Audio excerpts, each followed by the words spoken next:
here at Inside ETFs. We're going to talk to a number of industry experts about their products and what's ahead for the rest of 2018. Hi, I'm Eram Schlegel. I'm the CTO and Chief Product Officer at CFRA Research, and I'm here with Todd Rosenbluth, who's the Senior Director of Fund Research at CFRA as well. Todd, there's been a huge move into passive investing and primarily into ETFs, index-based ETFs. Can you tell us a little about what's the difference between picking an index ETF? Yeah, so we think it's really important to treat an ETF differently than a mutual fund. So a mutual fund and primarily actively managed mutual funds are going to have a higher fee. The manager's skill is more important in their selection of stocks. An ETF that's tracking an index, the index isn't going to change at all. So if it's tracking the S&P 500, it's going to do that. If it's tracking the low volatility part of the S&P 500, it's going to do that. And you really just need to understand the underlying holdings a lot more. An ETF also trades on an exchange, as the E in the ETF stands for.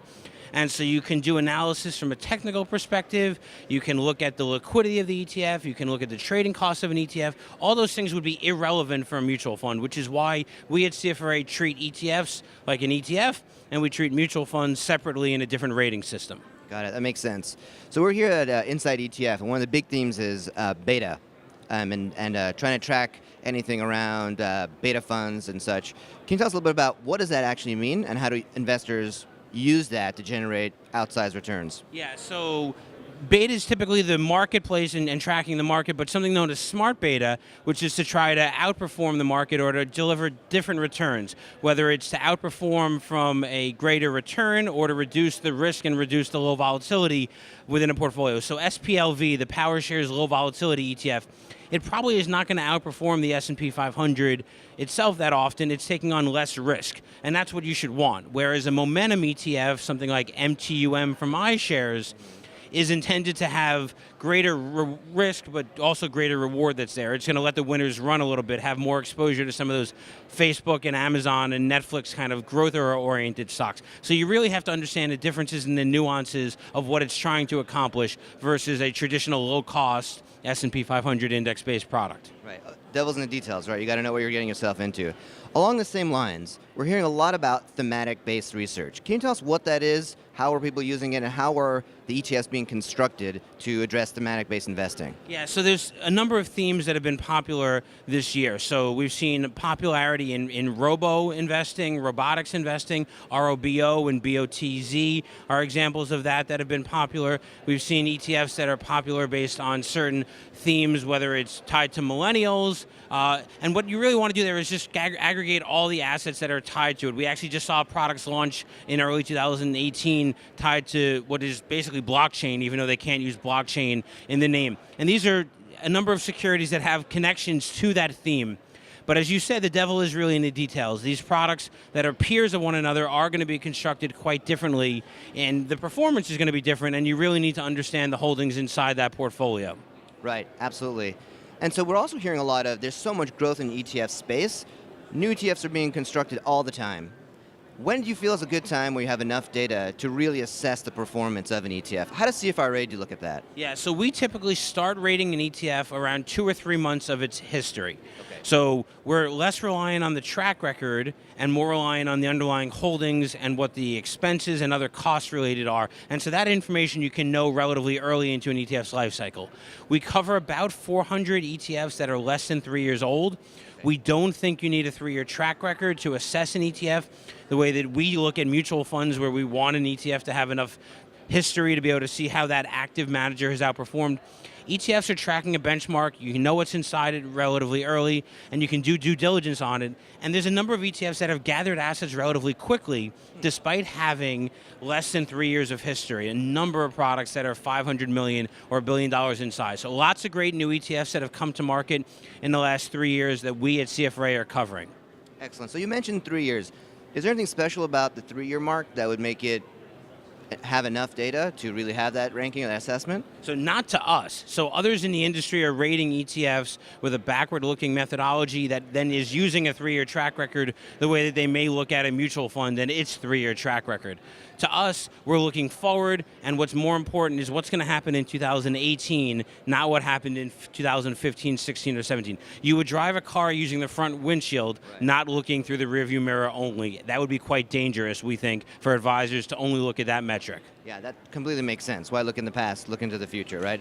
Looking at the underlying holdings is the key thing to really getting a good idea of how that ETF is going to perform. We also have a lot of talk about, in our markets today, generally we've been doing well, but how can ETFs be used to hedge against volatile markets? Yeah, so in the equity space, you can focus on things tied to like lower volatility or higher quality stocks. I touched on SPLV. USMV is another peer ETF that's tied to reducing the risk on the side of the portfolio, or dividend strategies. Within fixed income, you can focus on shorter term products that are less interest rate sensitive, or interest rate hedged products that are out there. HYGH is an example of an ETF that's high yield exposure without taking on any interest rate risk, and ProShares and Deutsche Bank and WisdomTree all have products that are like that also. Lots of ways to use the ETF wrapper to reduce the risk profile in both an up and a down marketplace. Very interesting, and I think a lot of people do want to know how to deal with volatility when it does come. So one other question I have for you. We've heard a lot about ESG investing. That's been a really popular theme, particularly in Europe. Can you tell us what exactly is ESG, and how would you invest in that with ETFs? Yeah, so there's a number of ETFs that focus on environmental, social, or governance, either combined, that's with the E, the S, and the G standpoint, or one of those factors. So there's an ETF that came out a little over a year ago, past the 1 year point. The ticker is SHE, S-H-E, and it focuses on S&P 500 oriented companies. It's from State Street that have a lot of gender diversity within the boardrooms and the executive suite. That's an example that's focusing on more the governance aspect, but focusing on one theme within the governance aspect, where there's products that combine that. There's a number of ETFs that have come to market. What's more interesting is that there's not a lot of assets that have gone into these products yet. I think there's still, investors are getting their arms around it in an ETF wrapper. And a lot of money is in these mutual funds, so it's inevitable that people will look for a lower cost, more transparent approach to these strategies, and time will tell. But it's certainly a theme we're going to watch at CFRA throughout 2018. Seems like a big market. ESGs get a lot of press about that. One last question for you, Todd. So we hear a lot about fees, and always trying to reduce fees and reduce costs to get more returns. What are your thoughts on just buying the lowest cost fee?